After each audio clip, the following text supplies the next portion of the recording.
It opened sometime between midnight and dawn. No warning, no tremor, no quake, just a clean, black void where the orchard used to be. Locals came in the morning, phones out, boots crunching frost-covered dirt. The edge crumbled softly beneath their feet. It wasn't just a hole, it was deep. Too deep. Like the earth hadn't cracked, but given up. The authorities roped it off. No one was allowed near it after sunset. They said it was unstable, dangerous. But no one mentioned the voices. At night, when the wind died down and the birds went quiet, you could hear them, low, muffled, whispers drifting up like steam. Some said it was just echoes, gas, shifting rock. But Thomas heard her, his wife, gone 6 months now.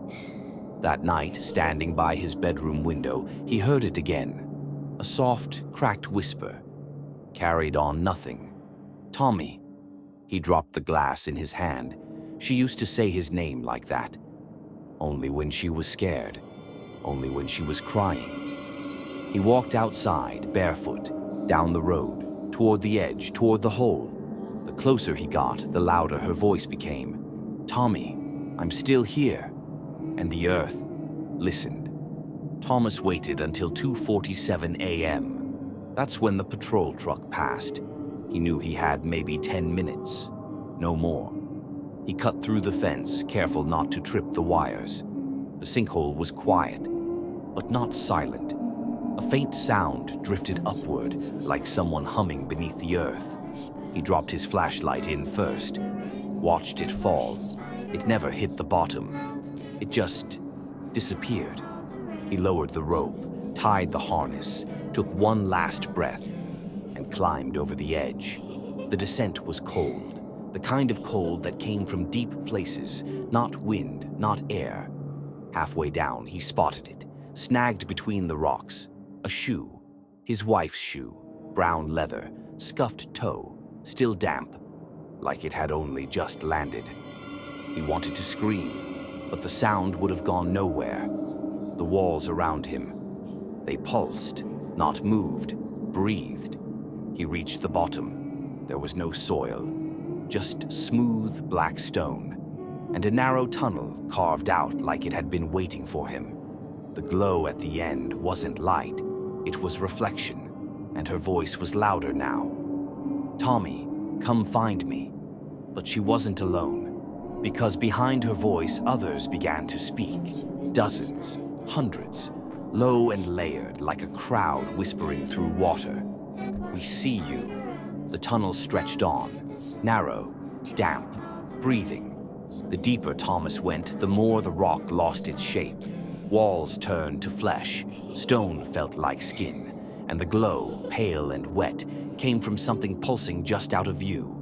He entered a chamber, silent.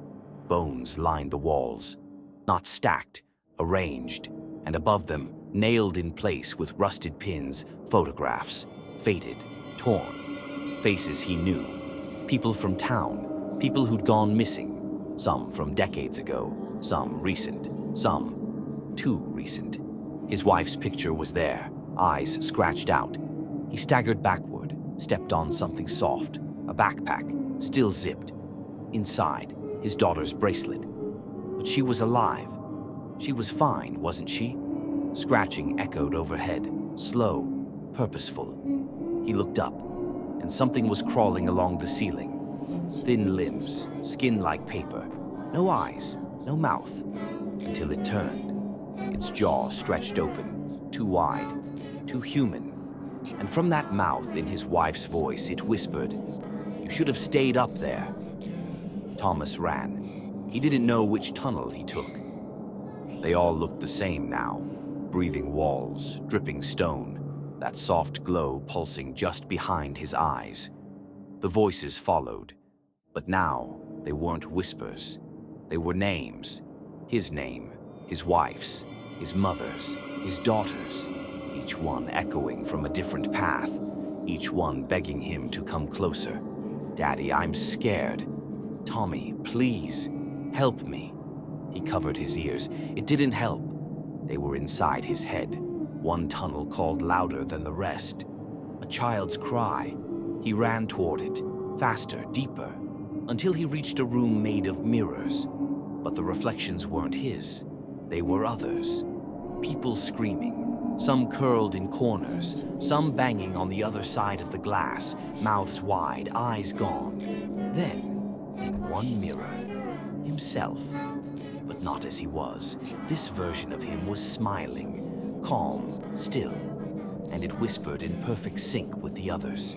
Let go. Thomas stepped into the final chamber. The glow was brightest here, but not from lights, from a pit. At the center of the room, black water pulsed slowly, like a heartbeat. It wasn't still, it breathed, and the voices, every one of them, rose together in a single perfect chorus. Join us. The walls dripped with names carved deep into the stone. His name was already there, fresh. He staggered toward the edge of the pit. Something moved beneath the surface, not swimming, waiting. Then her voice, his wife, so clear, so close. I'm here, Tommy. Just reach in. He knelt, shaking, tears blurring the glow. Hands reached up from the pit. Dozens, human, inhuman, some familiar, some wrong. They grabbed him, and just as he opened his mouth to scream, he heard it, his own voice echoing from above, calling someone else's name. Above ground, no one noticed the change. The rope Thomas used was still tied to the fence, still slack, still untouched. But late that night, the whispering started again. This time, not for him. A boy walking his dog heard it first, then the night patrol, then a teenager sneaking out with friends. They all heard different names, names meant just for them, software, sweet, familiar. One of them paused at the edge of the sinkhole, felt something pulling. He looked down, far, far below. A flicker, a glow, and a voice, not a stranger's, his own, crying out from the dark, begging, "Help me, please, don't leave me down here." The sinkhole never closed, never grew, never shrank. It just stayed, like a mouth that had already tasted blood and was content to wait for more.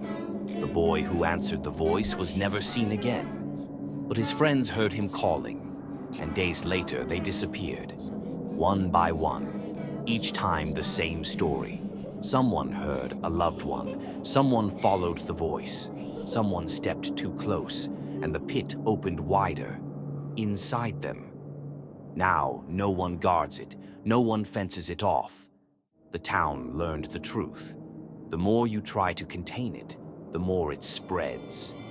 And if you ever find yourself standing near a quiet patch of land, and the wind dies, and the world goes still, listen closely, because deep beneath your feet, someone is calling your name. And once you hear it, you never forget it, and you never stop walking toward it.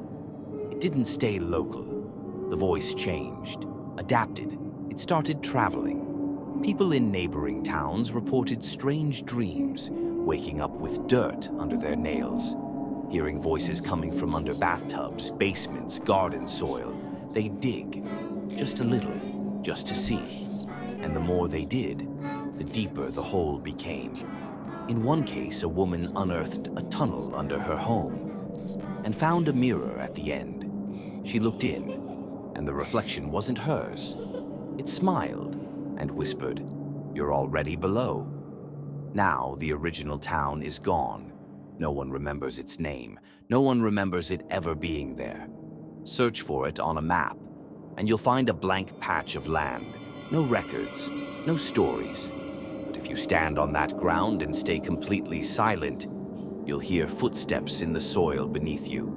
And if you speak your own name out loud, the ground will answer, with your voice, asking for help, begging to come up, smiling when you listen. Because the sinkhole doesn't need to be seen anymore. It's inside us now, and it knows who to call next.